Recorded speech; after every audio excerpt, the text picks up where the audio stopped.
Your Excellency, chancellor Karl Nehammer, दोनों देशों के डेलीगेट्स, मीडिया के साथियों, नमस्कार। सबसे पहले मैं गर्मजोशी भरे स्वागत और आतिथ्य सत्कार के लिए चांसलर नेहमर का आभार प्रकट करता हूं। मुझे खुशी है कि मेरे तीसरे कार्यकाल की शुरुआत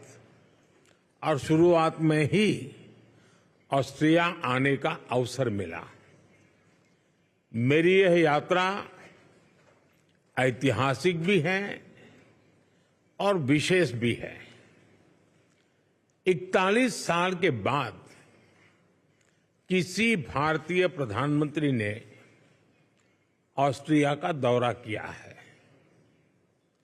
ये भी सुखद संयोग है कि ये यात्रा उस समय हो रही है जब हमारे आपसी संबंधों के 75 साल पूरे हुए हैं। फ्रेंड्स, लोकतंत्र और रूल ऑफ लॉ जैसे मूल्यों में साझा विश्वास हमारे संबंधों की मजबूत नींव है।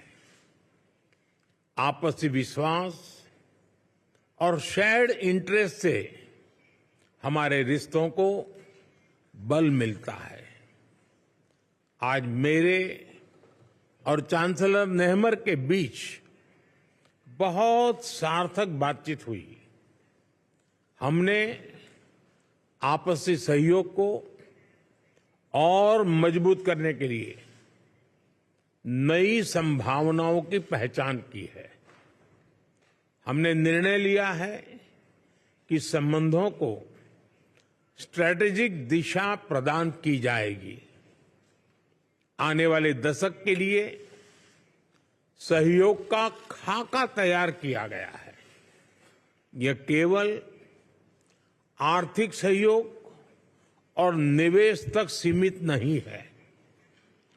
इंफ्रास्ट्रक्चर विकास, innovation, renewable energy, hydrogen, water and waste management, artificial intelligence, quantum जैसे क्षेत्रों में एक दूसरे के सामर्थ्य को जोड़ने का काम किया जाएगा। दोनों देशों की युवा शक्ति और आइडियाज को कनेक्ट करने के लिए स्टार्टअप ब्रिज को गति दी जाएगी। मोबिलिटी और माइग्रेशन पार्टनरशिप पर पहले से समझौता हुआ है। यह लीगल माइग्रेशन और स्किल्ड वर्कफोर्स की मूवमेंट में सहयोग देगा। सांस्कृतिक और शैक्षणिक संस्थाओं के बीच आदान प्रदान को बढ़ावा दिया जाएगा। फ्रेंड्स, ये हॉल जहां हम खड़े हैं बहुत ही ऐतिहासिक है। 19वीं सदी में यहां ऐतिहासिक वियना कांग्रेस होस्ट की गई थी। उस कॉन्फ्रेंस ने यूरोप में शांति और स्थिरता को दिशा प्रदान की थी। मैंने और चांसलर नेहमर ने विश्व में चल रहे विवादों, चाहे यूक्रेन में संघर्ष हो या पश्चिम एशिया की स्थिति, सभी पर विस्तार में बात की है। मैंने पहले भी कहा है कि यह युद्ध का समय नहीं है। समस्याओं का समाधान रणभूमि में नहीं हो सकता। कहीं भी हो, मासूम लोगों की जान की हानि स्वीकार्य नहीं है। भारत और ऑस्ट्रिया शांति और स्थिरता की जल्द से जल्द बहाली के लिए डायलॉग और डिप्लोमेसी पर बल देते हैं।